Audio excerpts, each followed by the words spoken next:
Good evening, Vancouver. Welcome back to Canucks After Dark, November 14th. We are back on a Monday for the first time in who knows how long, but it's good to be back in our normal time slot. Clay, my co-host, as always, how are you doing today? Sorry, Parker, I was just looking at it. I got two screens going, but I am with you fully, and thank you. Yeah, that I had a brain fart there. It's nice to be back on Monday night. It's nice to be back on our show, but I appreciate you helping me out and coming on to Game Over Vancouver with me on the Steve Dangle Network yesterday. We had a lot of fun. Well, we were fine. We were fun with each other, but we were talking about another loss, but at least we got to bring some Canucks After Dark love to the Steve Dangle show. So thank you for joining me last night. It was a lot of fun. Yeah, no, it was a great time. It was, sort of our same old thing, but I got to sort of take the passenger seat yesterday, which was lovely. Sit in the back, put the feet up, answer whatever topics you came up with. I had no notes. I had nothing.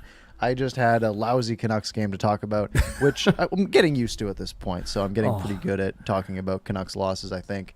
I know. So we got a good show tonight. Yeah. I think we have the Hockey Hall of Fame induction night.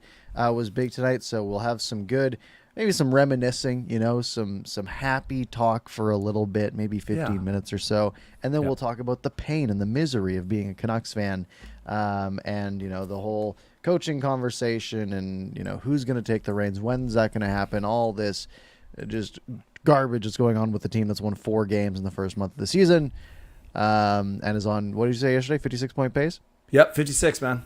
That's too low if you're keeping track. So we'll do all that stuff. And then, of course, we'll go to you, the people, as we always do. Clay, before we get started here, anything you want to hit on first? Yeah, well, I'm guessing, how we make a big deal of our little bets we do at the start of the season and how much fun we had and how close it was last year. Basically came down to 1 or 2 categories. I'm guessing that you and both of us kind of overshot a lot of our projections in our game. I'm just guessing. Well, so the points have been pretty good, right? Okay. Like scoring-wise, people have been scoring. I think I haven't checked, but I think our Demko prediction is not going to be great. I think our points prediction and playoff predictions aren't going to be great. But hey, there's still time for them to turn it around. Do you know what their odds are to make the playoffs right now?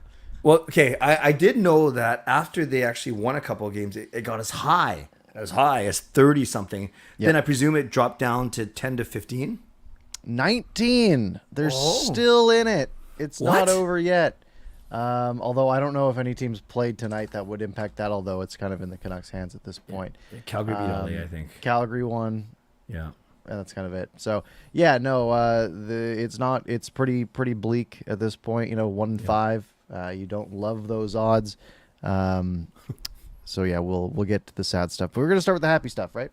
Yeah, some happy stuff. Speaking of happy, I see that, you and Fangirl, what did you guys do? You shared something? Like it says member for 5 months? Yeah, supporter. It just told me that I had been a member for 5 months and that I could just hit the button and it would send it. So sweet. I don't know. That's going to happen, I think, with anyone who joined day one.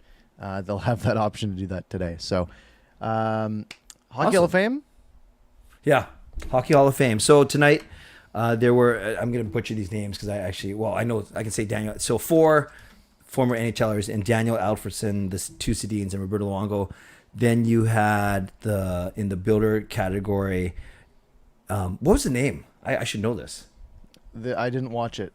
Okay. I just watched the speeches. I had no idea who got inducted. I know they had the Finnish woman hockey player, Rika Salainen. Yep. And then the builder and then Herb Carnegie. Very good. Yes, very good. I did actually. I was working out, believe it or not, so I didn't get a chance to watch the first part. But James Duthie referenced that. I guess I don't know if it's Carnegie's wife or did a really, really nice speech. Apparently, one of the best in Hockey Hall of Fame history. So maybe we should invite everyone to go check it out eventually. Apparently, it's really good. That's beautiful to hear. Excellent. Yeah, no, I didn't even realize it was that it was televised tonight. So I was just watching TV, and then I was getting set up for the show. I was like, they did speeches. I should watch those. So I did watch them. Some good speeches, though. I mean, they started off with Daniel, and he had a good little quip about commenting Henrik a bunch, and then saying, and then keep in mind you're up next, so can't wait to hear what you say about me, which is good. How do we want to break this down? There's not much to break down, right? And then it was Henrik, and then he had one funny joke about how, people asking who the better Sedin was, and he said, well, you look at, I missed 30 games, and Daniel was a whole different player, and then Daniel goes out with a concussion, and I'm a 45 goal player during that time. That's right. Which was very, very good. Yes, that was great. And he also, his very first line, he basically said he's happy to be there because he just got he got COVID last week, just got out of COVID protocol, that it was a close call. But he said, as many coaches have told me, Henrik at 70% is still better at Daniel at 100%. That was pretty good line too. That was great. That was fantastic. Nice to get a bit of humor out of them. Because, we've always seen them as the sort of stoic, stone face playmakers that, were, they never really quipped with the media, but I'm sure, they were close with a bunch of guys in the room and had that side to them for sure. Absolutely. Yeah. And I want to talk about kind of who they thanked and stuff like that. We'll get to Bobby Lou in a second, but there are already 40 of you in here. That is awesome. Make sure you like the video. And also one thing we'd like to invite you to do, if you're on Twitter or on Facebook or wherever you guys are, if you want to share just share the link to the show. Let's get more people in here so they can join us and join the Canucks After Dark community. We would appreciate that very much. What was fascinating, Parker, is they both, I wouldn't say they wrote their speeches together, but they followed a very similar track, obviously thanking their agents, thanking Mike Gillis, thanking a lot of the players they played with. And we'll contrast to Luongo in a couple of minutes, but I thought it was good. And it made, they both had really nice things to say about Burrows, how much they love playing with him. It was Daniel who mentioned Anson Carter, right? That was kind of surprising to me. That was a surprise. Yeah, I mean, I've always viewed Anson Carter as, you think of it, looking back, it's like, he showed up for a year. He sort of rode their coattails, put up a bunch of points, and then started, trash talking the city on national TV after. Yes. So I my opinion of Anson Carter hasn't been great in the last couple of years, but them sort of driving home the fact that, or Daniel driving home the fact that he had a big impact on, turning them in, like taking them to the next level, right? Telling them to take the initiative, don't sit by and be the passenger, to be the players that can drive this team forward. And I mean, clearly, if that had an impact or not, either way, his words clearly worked out. Yes. Did you see the cutaways to Aquilini too? It's kind of funny. He's just kind of sitting there like, that's ridiculous. Okay. I'm glad you're with me, man. It wasn't the best look. No, he's sitting there sort of like leaned back, just sort of like slouched, unhappy. Yeah. Like, I wish I didn't have to be here right now. Like, it's brutal. Yeah, it's literally the best players in franchise history being inducted into the Hockey Hall of Fame. You can't sit up straight for 40 minutes. It was bad. Yeah, and sure, we're all sort of, Aquilini his stock is at the lowest it has been.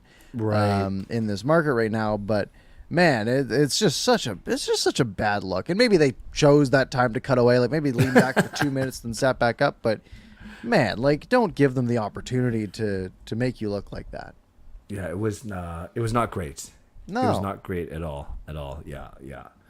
It was and then I think I'm pretty sure I saw Rutherford in the audience, and I think I saw Cami Granato there as well. I'm sure Cami Granato played against that Finnish player many times, so another reason to be there for her. But I saw Sedin kind of on that side, because obviously the Sedins thanked a lot of the not Sedin, but the Olens and the Naslins and all the Swedes that were there when they first came over, and that was nice. The Sedins, between the two of them, they covered basically everyone they need to cover, everything from management to ownership to agents to GMs to teammates. I thought they both did a really, really, and of course ending with family, of course, and thought they both did a really good job. Yeah, for sure. They both, they were very pre-written, very by the book. Yeah, right. Just go through the life story, thank each person along the way, and then you're done. And then we got to Roberto Luongo, who took a different approach, right? He went up there with just notes, basically. No pre-written speech, no teleprompter going. Yes. And just had, sort of went off the cuff, off the notes, and took twice as long to get through. He did. His speeches. He got two. Yeah, I think both the Sedins were like right on 9 minutes, and then Luongo was like a good 19. Yes, it's funny you mentioned the teleprompter because my wife Gail and I noticed it right away. It's the Sedins were reading it. It's almost like though they put in page breaks because they were still flipping their pages even though they weren't looking down at the pages. Maybe that's an industry trick or something. Maybe, yeah. No, you can always tell when a teleprompter's involved because they look a little bit through the camera, right? Yes. You can tell that they're like reading every single word, just focused in, dialed at you, and it's like, hey, it's a little off-putting. As opposed to Luongo, who's reading off the notes and quipping and sort of looking around instead of at the camera.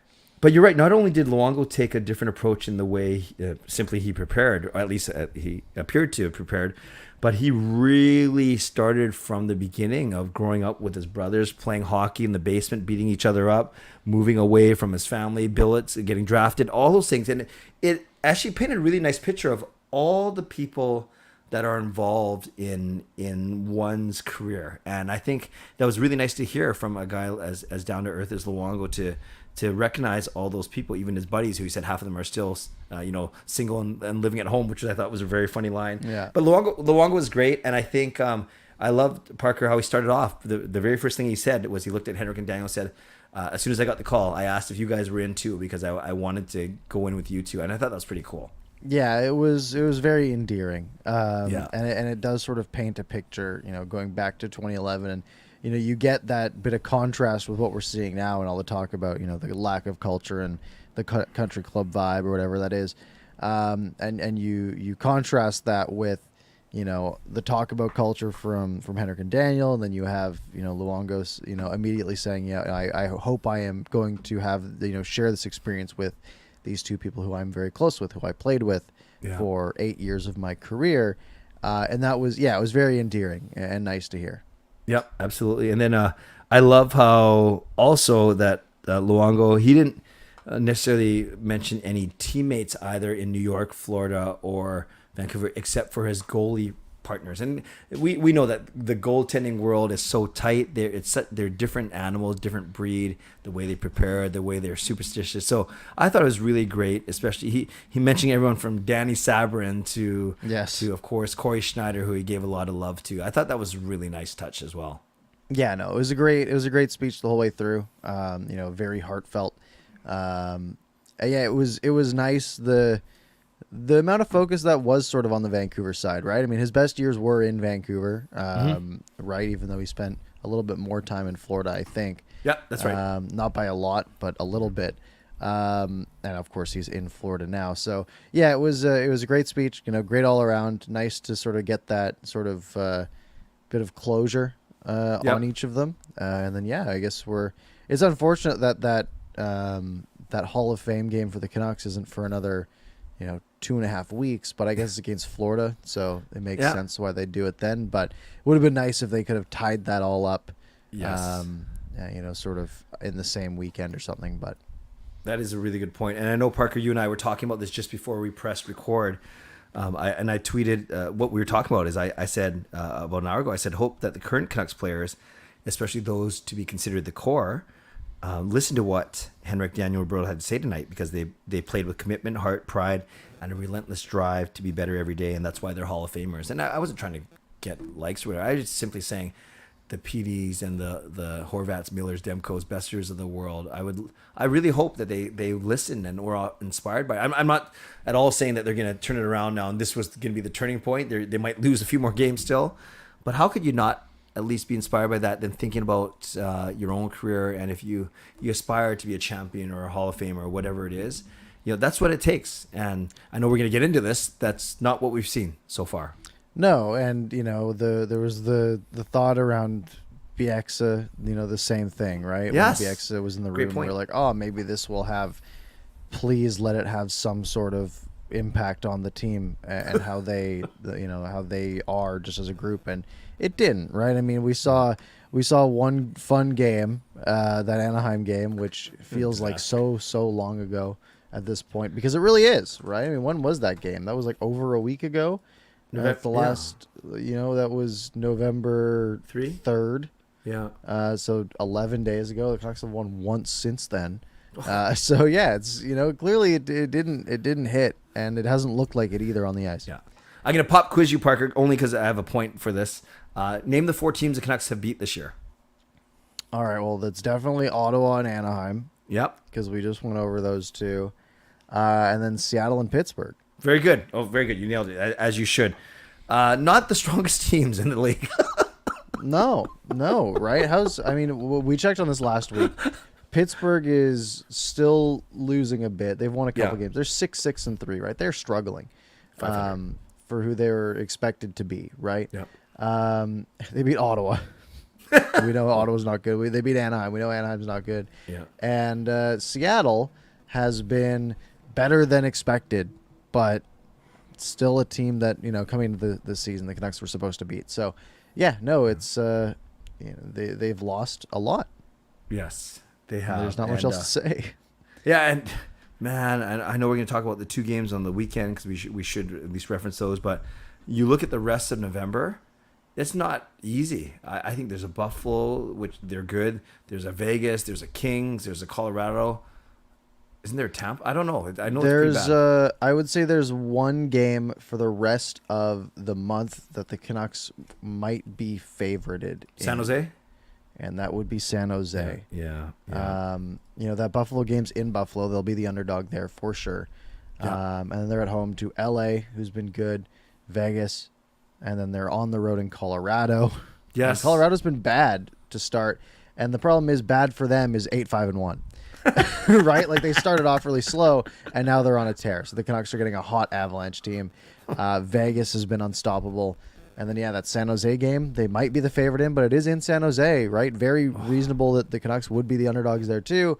And then at home against Washington to finish out the month, and then that's before that Florida game. Right, that's right. Which is the Hall of Fame game back at home on December 1st. Wow. Okay, so I think before we transition from Hall of Famers to current Canucks players, anything revelatory or anything new? Like we're obviously both big fans. We know the Sedins, we know Luongo, we know their impact. We were fans back then. But was there anything that new that's come up to you either tonight or over this past 4 or 5 months as we've reflected on and got ready for this event tonight?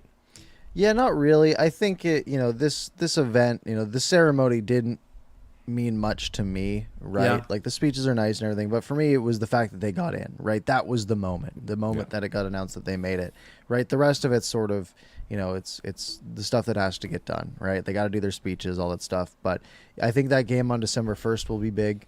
I'm looking forward to being in the building for that. And that'll be I think the highlight more so than the speeches. Although Luongo scoring yesterday was pretty sick.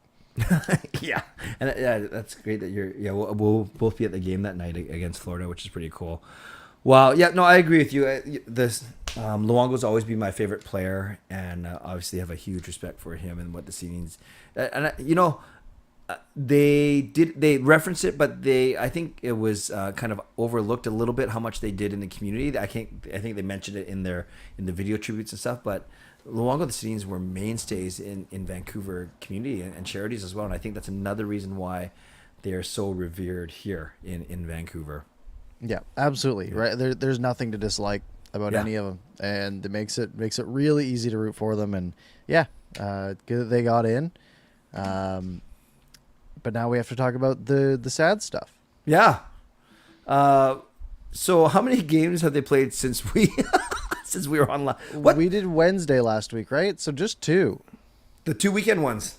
I think, we talked after that Montreal game where they lost 5-2.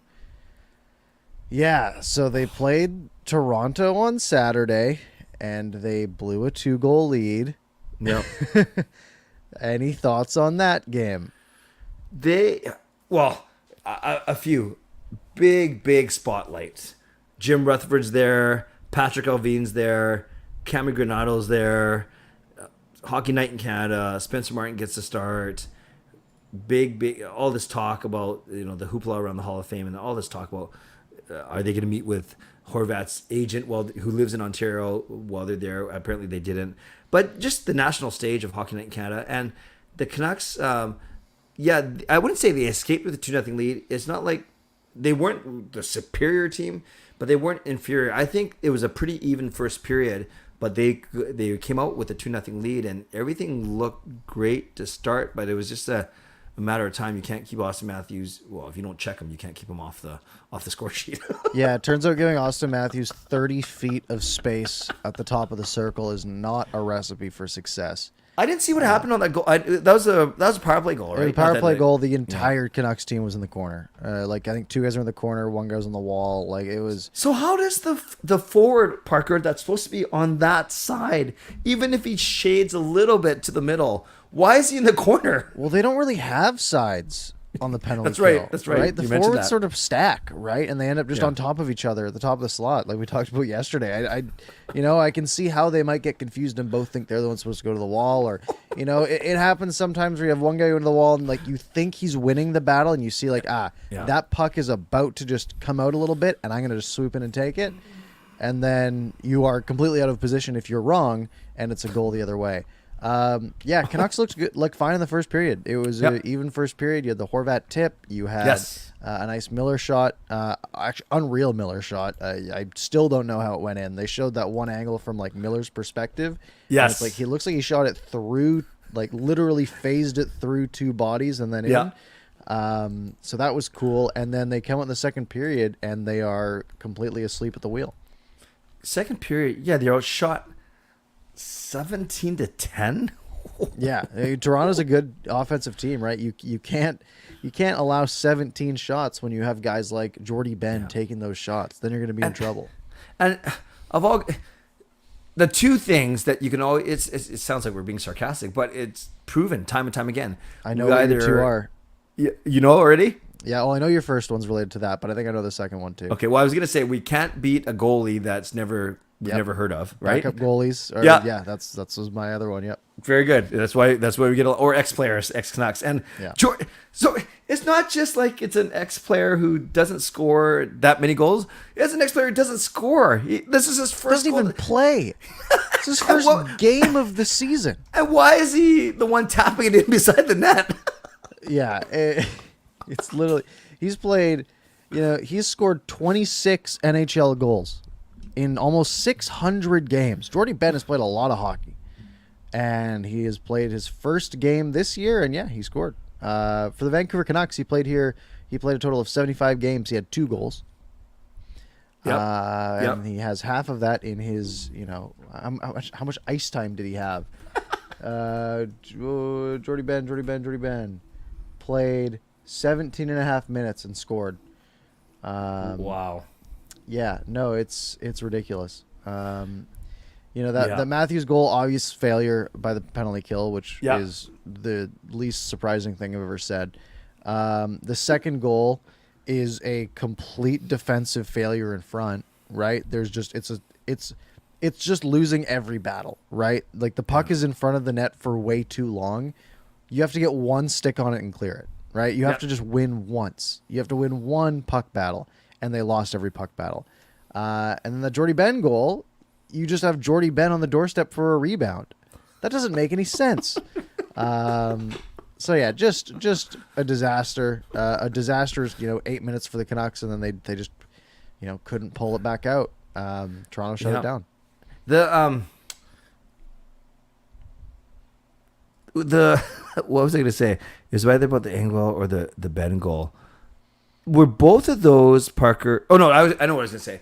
Isn't it crazy how when the opposition scores, usually, and I know we kind of joked about at the start of the season, but it's still true. Miller's on the ice. If the team scores on the power play, it's usually but Miller's on the penalty kill unit that's there. Even strength. That I remember tweeting.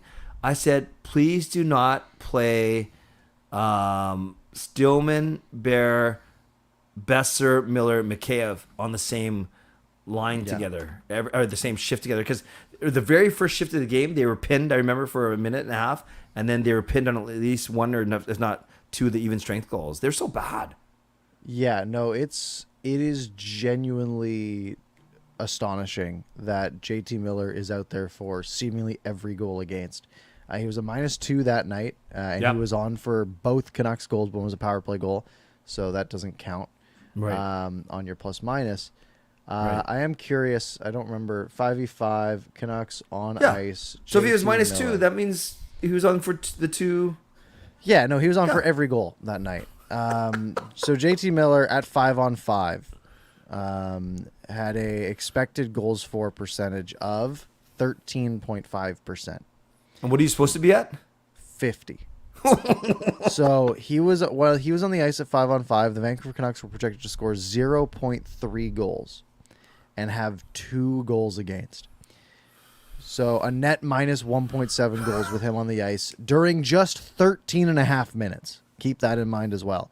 By far the most expected goals against. Actually, Brock Besser was slightly worse at 2.2 expected goals against while he was on the ice. The only Canuck above 50% in that game was Connor Garland, and just barely. Wow. I didn't know that. That's bad. That's bad. Yeah. By the way, Carol said, thank you for the donation, Carol. She says, I was wondering if it's going to be a big smash. Maybe you mean splash, but big smash or splash with the team. I heard there's a press conference scheduled. I did not know that about a press conference. Did you? I didn't hear anything about a press conference. Okay, Carol, we're going to look it up very frantically. Parker types a lot quicker than I do, so he's going to look it up. But thank you, Carol, for the donation. Let's give Carol some love in the chat. Thank you, Carol. Yeah, I don't see anything. Okay. Unless I am missing something. Yeah. But I just searched Canucks press conference on the Twitter machine. Yeah. So we'll see, Carol. I know, Carol, that there's a lot of talk that even if the Canucks are looking at doing something, whether coaching staff or player, they wouldn't have dared done it today when the focus needs to be on the Sedins and Luongo for sure. Yeah, would have been a terrible time to do it. So, yeah, I'm glad they didn't do it today. Yeah. But yeah, we're at the point where something probably gonna happen. So walking, if you take losing 3-2 to Toronto in a vacuum, it's not so bad. But that was just after they lost to Montreal after starting the road trip off. So now they go into the next game in Boston. Actually, I was going to ask you about Spencer Martin. His first regulation loss in 11 games. Yep, he is human, unfortunately, and he was still good. 3 goals against on 34 shots. Totally fine. And yeah, you mentioned this game in a vacuum, right? A 3-2 loss to the Maple Leafs in Toronto. Whatever, right? The problem is that it was, seemingly another lackluster performance, and it was their 6th blown multi-goal lead in 15 games, right? Like, if this is a one-off, like, they blew a 2-goal lead in Toronto, that sucks. But it's the pattern that just keeps on. It's this pattern that seems so impossible. Right, to blow a 2-goal lead, right? How often do teams blow 2-goal leads? It's not very often. A team with a 2-goal lead at any point in the game, I imagine they're winning like 80% of the time. Yeah. Right? Yeah, and even if the other team ties, then it's still 50-50, right? So I imagine they win 80% of the time, but the Canucks have done it in 40% of their games this year. They've blown 2-goal leads. Was it the first 5 of the year? I think it was the first 4 that were multi-goal, and then maybe after that it wasn't multi-goal, but it was still a blown lead. Which is something like that. I know they blew it in Columbus for sure, because that was the game I watched on the plane. And then the one against the Wild, which was their 5th game of the year, they only had a 1-goal lead. Okay, so they stopped their streak of multi-goal blown leads at 4. Yeah, now they're just blowing 1-goal leads or 3-goal leads at times as well. Wow. Okay, I don't want to talk about Toronto anymore. Let's move on to the next night, the night that a game that we covered together for Game Over Vancouver, and that was a lot. We knew whether you call it a scheduled loss or just an anticipated loss, or heck, this is going to be a loss. Playing against the Boston Bruins, who are 13-2 going in, who had a 95% penalty kill. Yeah, no, this is the team that is their penalty kill is the polar opposite of Vancouver. Yeah. And their power play is really good. So you knew that if the Canucks took penalties, they would get scored on. If the Canucks had power plays, they probably wouldn't score. Now, everything went even at special teams. Special teams was absolutely not the problem. Not at all. Because both teams had 6 power plays. Both teams scored 2 goals. That's a wash. That's a wash. Problem's 5-on-5. Yeah. Yep, and I don't know if they seem maybe because Boston is so good, Parker, but they seem more scrambly in front of Demko. Not because of Demko, but the Clifton goal. Everyone, that was the one where Hall just went right through the middle, and Horvat tried to chase him around the net, and Horvat stumbled, and then all heck breaks loose, and then there's some interference supposedly on Demko from OEL and his guy, but in essence, Hall puts it to Clifton, and Clifton just one times it, and then like the two power play goals, the Bergeron one. They you could tell they're setting up that play with Bergeron in the middle, and because they just missed it 10 seconds earlier or 15 seconds earlier. But Bergeron's so good of that slap pass into the middle and the deflection. But you're right. Then the Zaka one was a killer because that was 4-on-4. That wasn't 5-on-5, but it was even strength. And they give up a goal. Zaka is only his third goal of the year. So that was a backbreaker because that made it 3-1 as opposed to 2-2. Yeah. And it's just silly, right? They go into the period down a goal or into the second down a goal, and they're still in it. But you allow that Zaka goal, a guy who you shouldn't be allowing to score on you very often.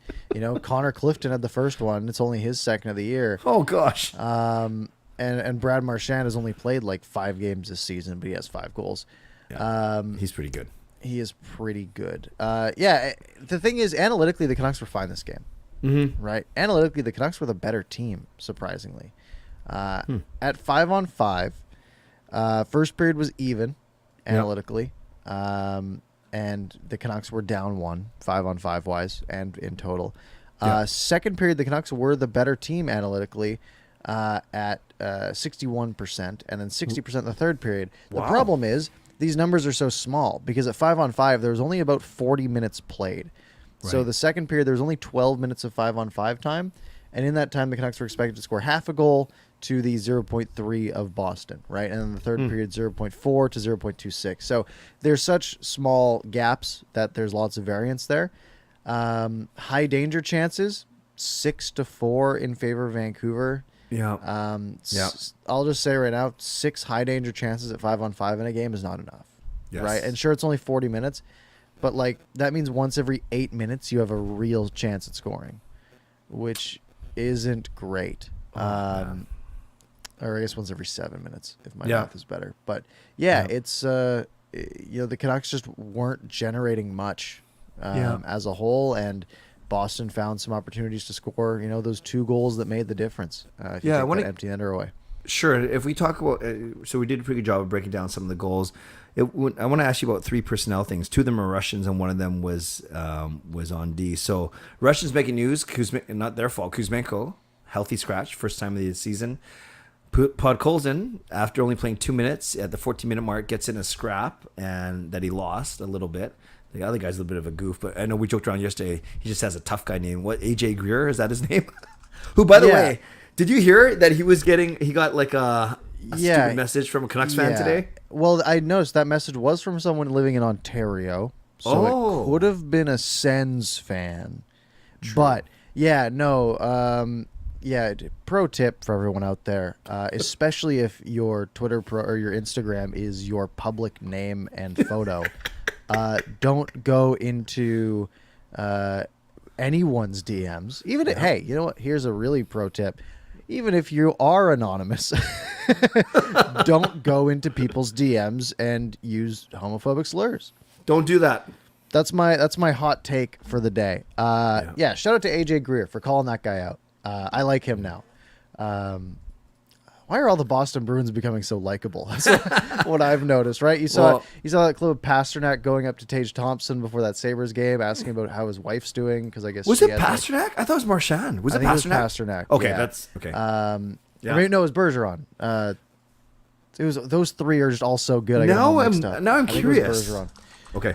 It was definitely Bergeron. Okay, good. But yeah, like things like that, it's hard not to, start to like those guys a little bit. So, nothing against AJ Greer here.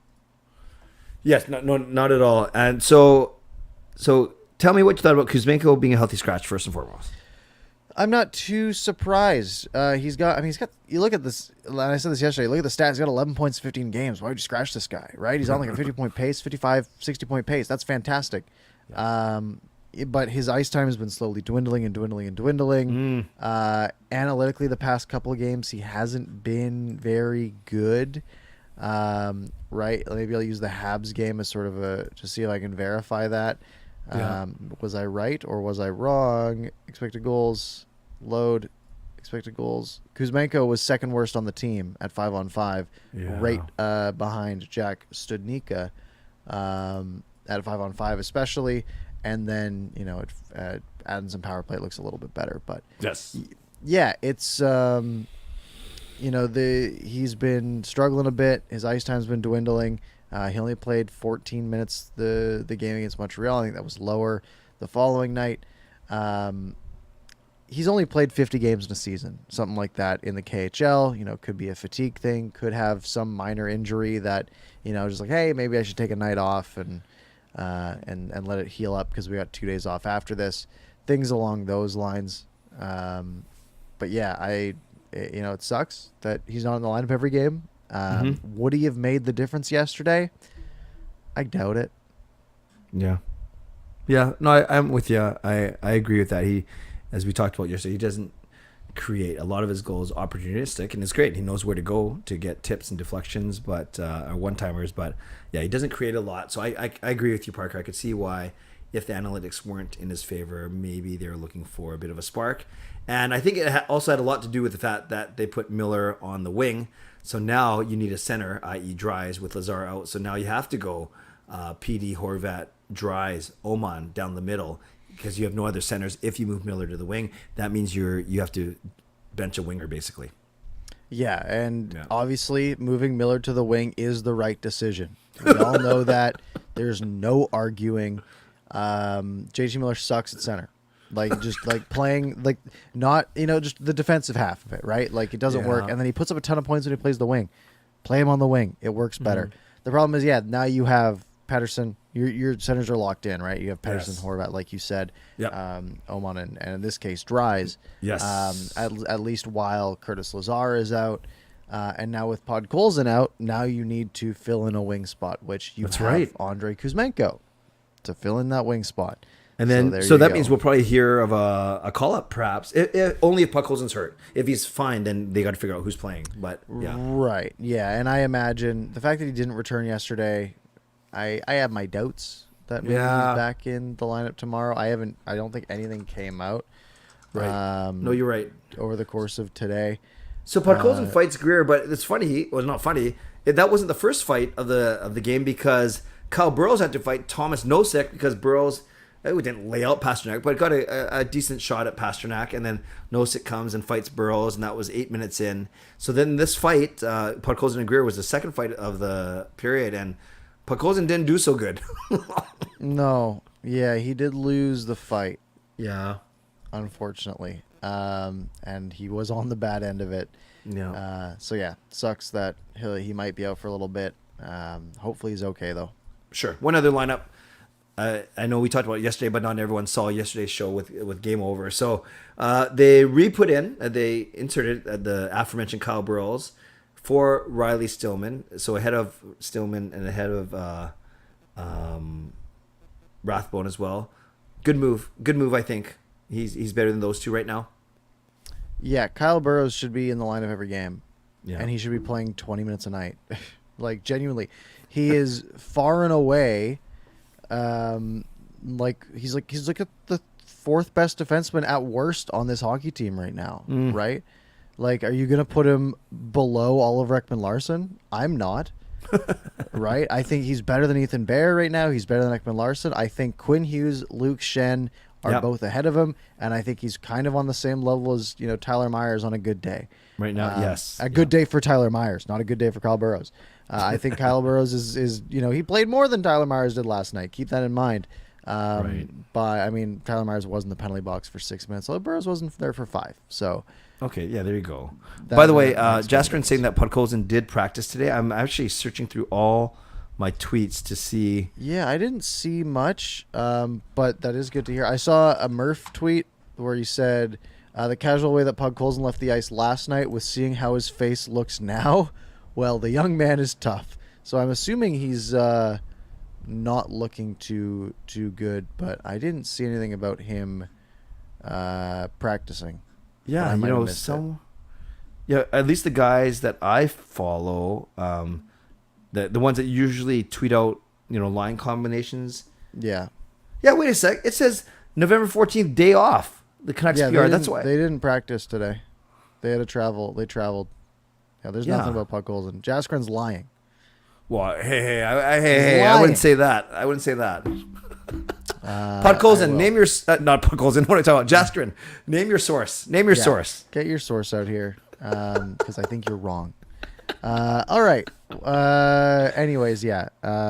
Hopefully Podkolzin in the lineup. Kyle Burrows has a spot in this lineup. I don't see him coming anytime soon. It's bizarre that he was out at any point, to be honest. Yeah. But yeah, I think that wraps up these two games. So let's do it. Let's do our prediction for the next what is it? How many we got? 3 hockey games.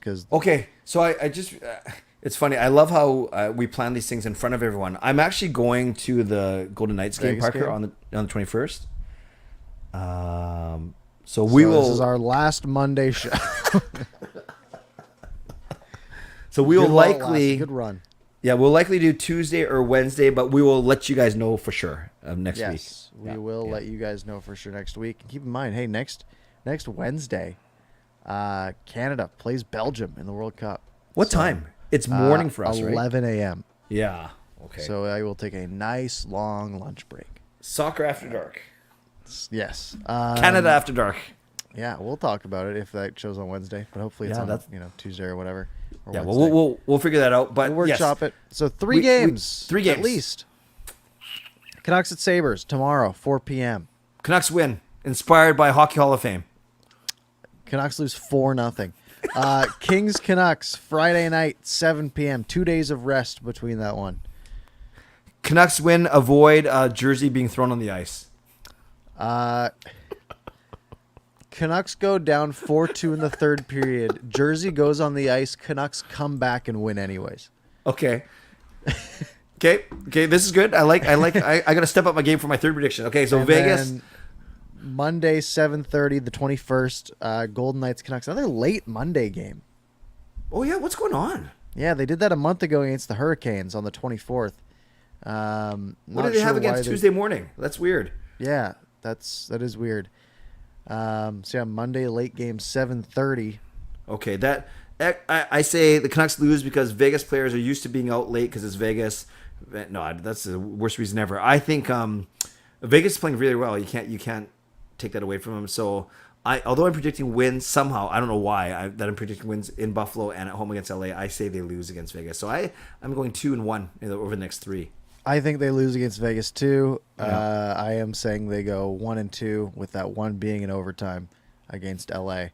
Okay. But yeah, my hopes are very low, unless the Canucks win all 3 of these games, and then we're back. We're right back in it.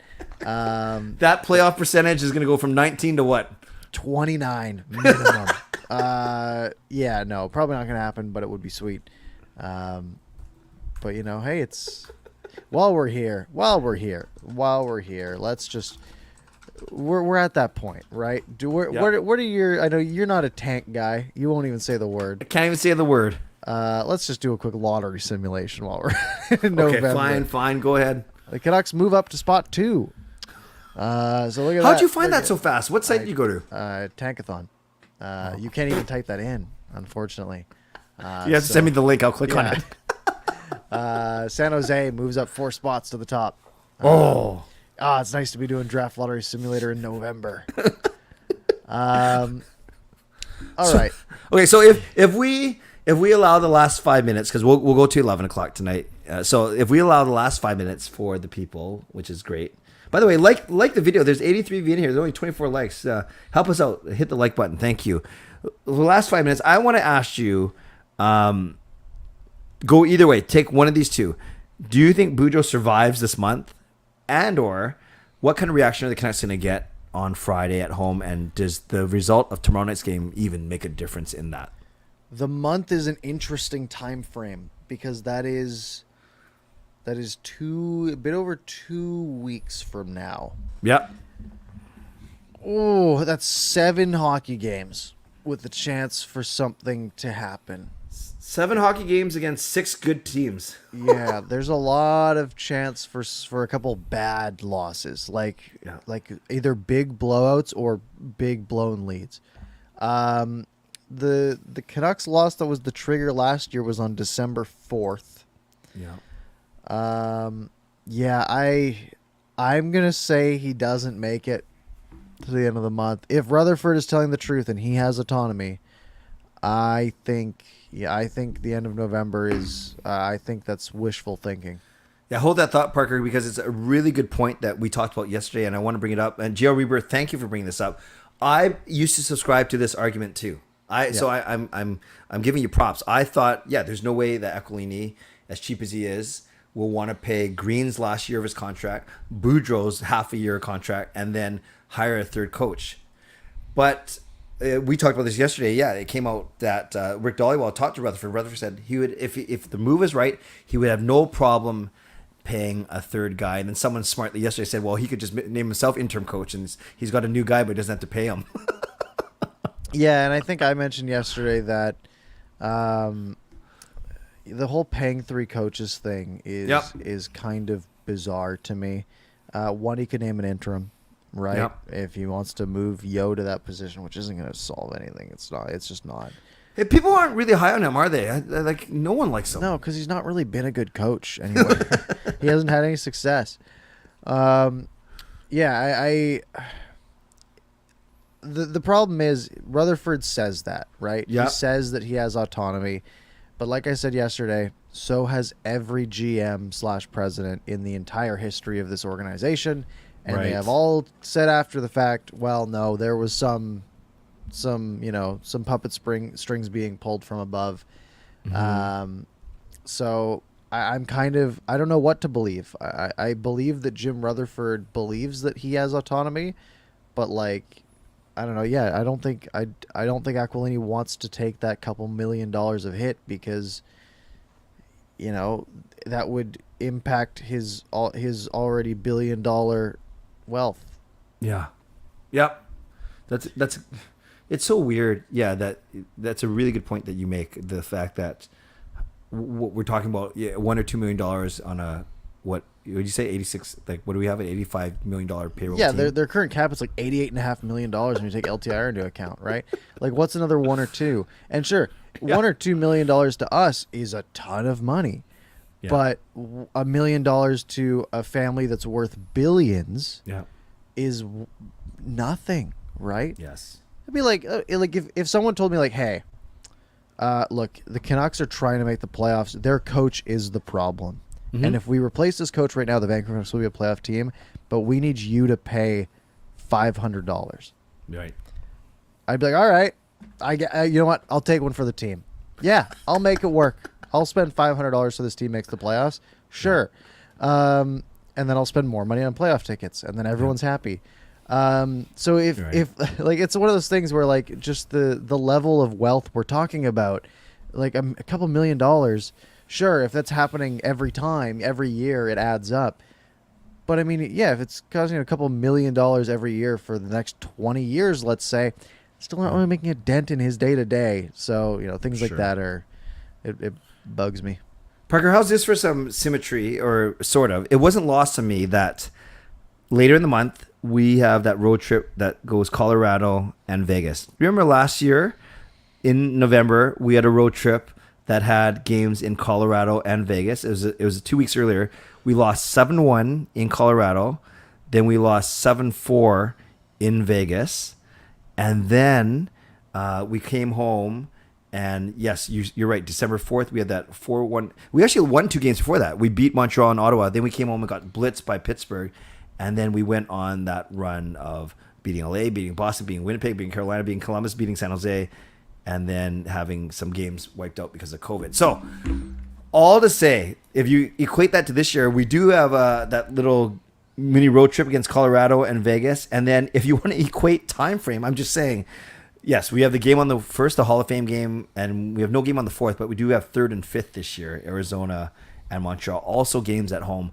It would be crazy if we saw a repeat to the day or within a couple of days of last year. But that would entail Boudreau even making it that far, which you said might not happen. Yeah, and again, I think it's one of those things where if they have the power to make that move is coming in the next month, unless the Canucks go on a crazy run here. Which, they won a few games and then they lost a bunch of games, and that's the second they started crawling out of the hole, they dug themselves in, they fell right back into the hole. And have lost 3 straight games, all in regulation now. We're talking about a team that has 66 games to go. Yeah. Right? And like we said yesterday, you said it, they got to go like 40, 20, and 6 to have a chance. This is not a team that I see getting 40 wins out of the next 66 games and forcing another 6 to OT. No, that just seems so unrealistic. So, well, great job. So I predict 2-1. You predict, was it 1-1-1? 1-2. 1-2. Okay. Let's do 10 minutes of people. And let's start with this one. I saw a couple people asking about Rachel Doerrie. Justin says, join late tonight. Any discussion of the thoughts of Rachel Doerrie's comments today? First statement from her directly. Can't say much, but has confirmed lawyers. Indeed, Daily Hive ran a story saying that, Rachel appeared on a podcast today. It was Monday. I can't remember the name of the podcast. It's the one she had with Mike Stevens from before. So she basically couldn't say anything. She flat out said she's hired a lawyer. Everyone knows that. She made a comment about someone decided to go public with the fact that she left the team. So good on whoever did that. I think it was kind of sarcastic. But in essence, she praised Smeel. She praised the Sedins. Didn't mention Rutherford, Alvin, Granato, Castonguay, anything like that. And just said, can't say anything. And so a whole lot of nothing, but it's the first time that she did actually talk.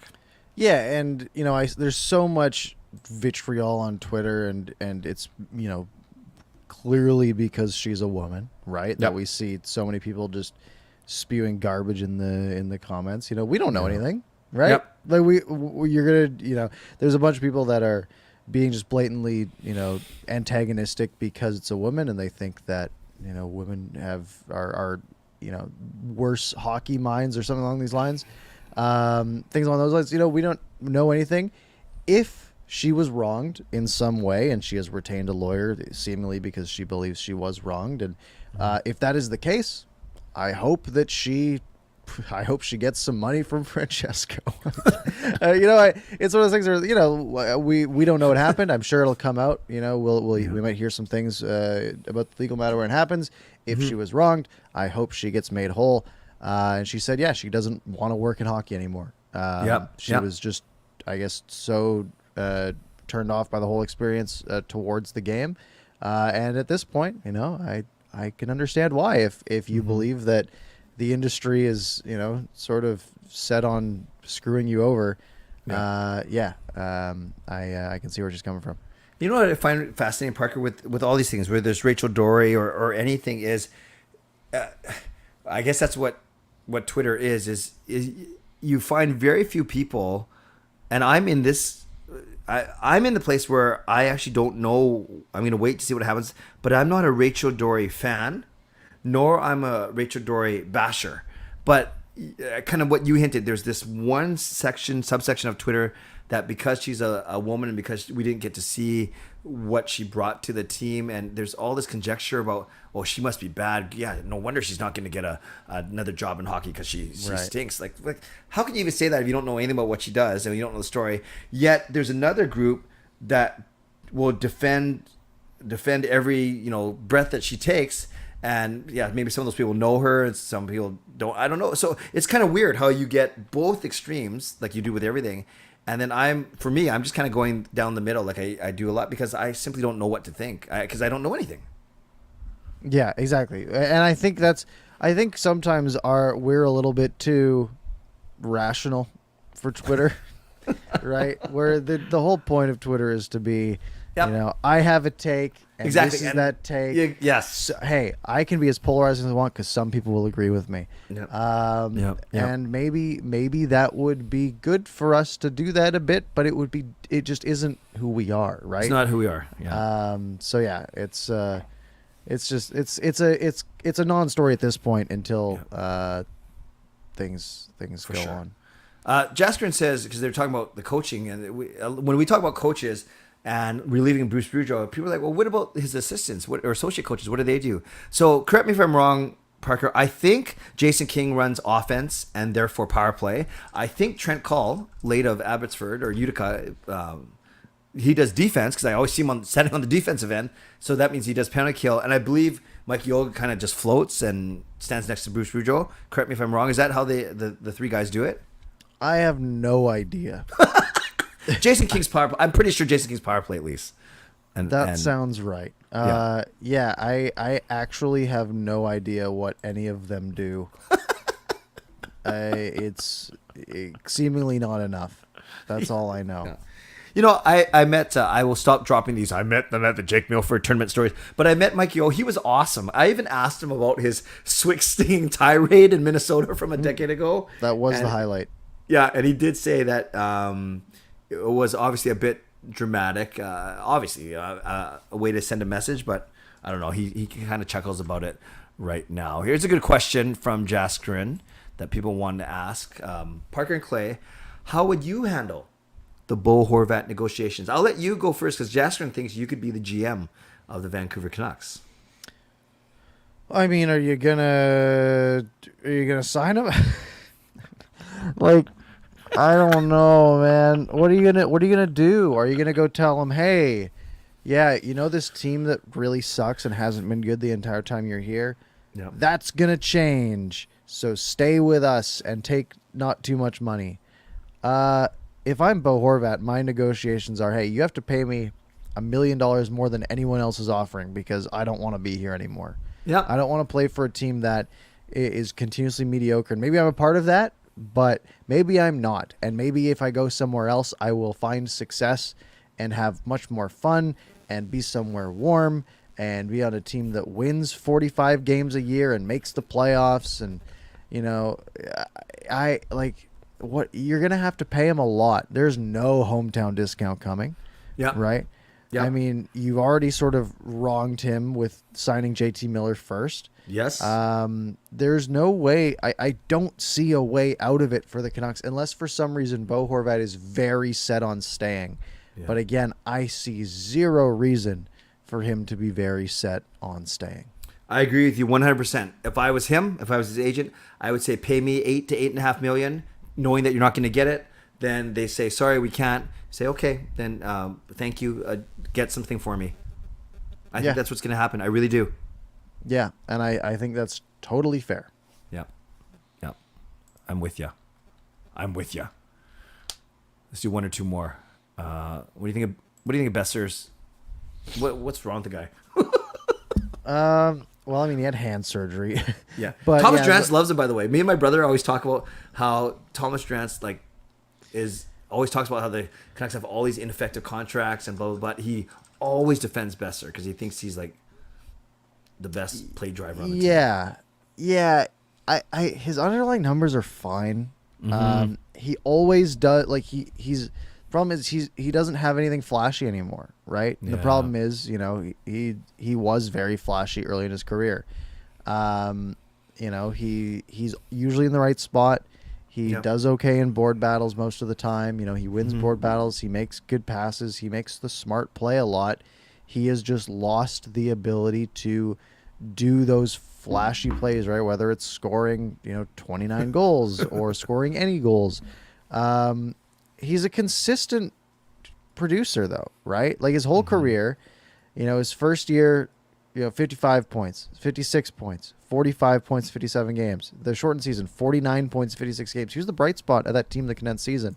Yep. Last year, he wasn't great, but no one was, and he still had 46 points in 71 games, right? Like he was fine, right? 23 goals, 50-point pace. And this year, he has no goals in 10 games, but he does have 8 assists, right? He's still producing at like a 60-point pace. He's just not scoring goals. That's true. He's not much off a point a game. That's a good point. Yeah, if you're not going to score goals, contribute in some way, right? And he is. So while sure he hasn't been great, he hasn't been himself. I mean, I can look at. Can I see where he's at for the year? You can just see his shift length, so I can't see much more than that, unfortunately. But yeah, he's I think he's been fine. But obviously, that's not what people are subscribed to, right? People want him to be that 30, 35 goal scorer that they were promised, but he just sort of isn't that at this point. Mm-hmm. He's a second line player who's going to score at a 50 to 60 point pace, like he has every year, basically. And that's fine. Yeah. Wow. Well, lots of things to look forward to tomorrow. Who gets to start? Martin versus Demko. Is Podkolzin going to play? If he does, who sits? Or maybe he's going to sit naturally. Who's going to be on D? The Canucks aren't doing amazing, but what's amazing is you guys, over 100 of you in here as we're trying to wrap. What, you guys got nothing else? You guys are all night owls in here. I know Parker barely makes it to this time. I'm going straight to bed. But yes, thank you all very much for joining us. You can jump right over Clay's stream after this if you want more Canucks talk. You can also watch if you want more Canucks After Dark vibe stuff, you can go watch Game Over from last night, Game Over Vancouver. Just search SDPN or Game Over Vancouver. You'll find it where we talked about last night's game and some other stuff afterwards. Other than that, though, if you missed any part of the show, you can rewind back to the beginning. You can find it on your favorite podcast platform in a matter of minutes. Leave a 5-star review, share it, do all the good stuff. Clay, any parting words for this evening? My hot take, Parker, Luongo and the Sedins and their commitment to winning and competition to each other inspires the Canucks to not lose tomorrow. I don't think the Canucks care enough to be inspired. That's fair. I bet half the team won't have watched those speeches. Okay. And I think it's only going to be the ones that played with them. And really, it's not a ton of people at this point. Both. So, yeah. So, at this point, hopefully they can win a couple games, at least be interesting. But the hope has been dwindling. We're sort of on the excitement of, will something major happen at this point? Yeah. Or will the Canucks get Connor Bedard? Thank you guys very much for joining us. Clay, any parting words? Did I ask you already? I guess you and I will figure it out. If we're streaming on Tuesday or Wednesday, we'll talk about it and we'll let all you guys know. But in the meantime, enjoy the 3 games, including the Canucks coming back home this Friday. Excellent. All right. Thank you very much, everyone, very much for joining. Have a good night. Have a good rest of your week, and we will see you tomorrow if the Canucks win. Have a good one.